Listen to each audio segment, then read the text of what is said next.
The destruction of Sodom and Gomorrah. When the two angels reached Sodom in the evening, Lot was sitting at the gate of the town. As soon as he saw them, he rose to meet them, bowed with his face to the ground, and said, "Sirs, I pray you come to your servant's house to stay the night.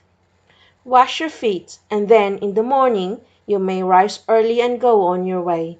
They said, "No, we will spend the night in the square."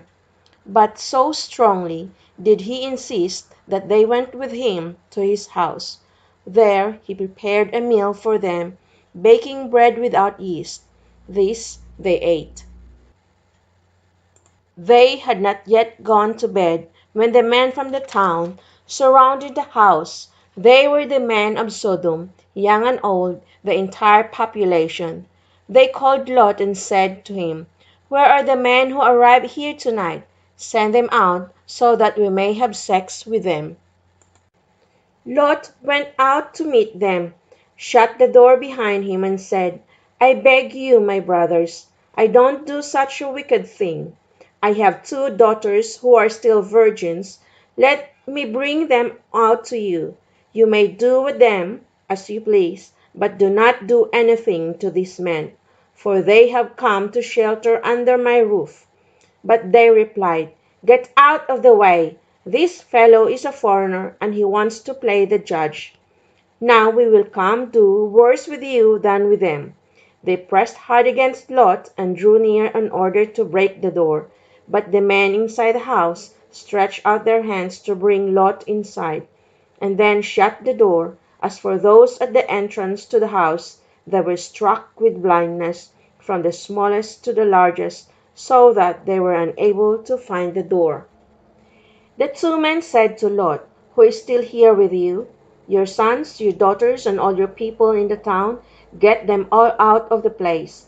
We are about to destroy this place. The cry for retribution against it is great before the Lord who has sent us to destroy it." Lot went out and spoke to his sons-in-law, those who were to marry his daughters, saying, "Hurry, leave, for the Lord is about to destroy the town." But they took what he said as a joke. At daybreak the angels urged Lot, saying, "Hurry, take your wife and your two daughters who are here, lest they perish because of the sin of the town." As he hesitated, the men took him by the hand, and his wife and his two daughters with him, because the Lord had mercy on him.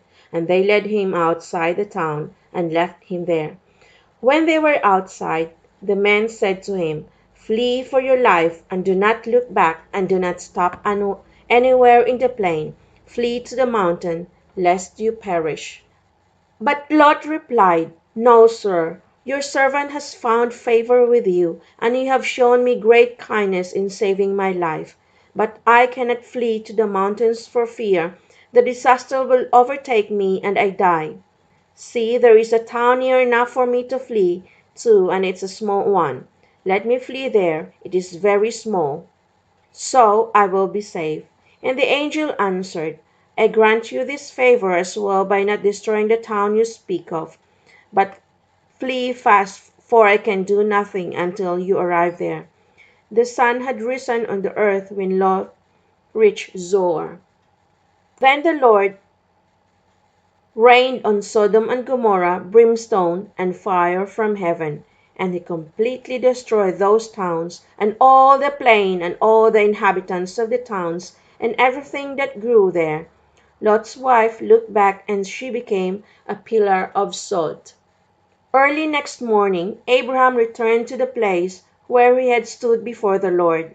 He looked down towards Sodom and Gomorrah, and towards all the land of the district, and he saw smoke rising from the earth like the smoke from a furnace.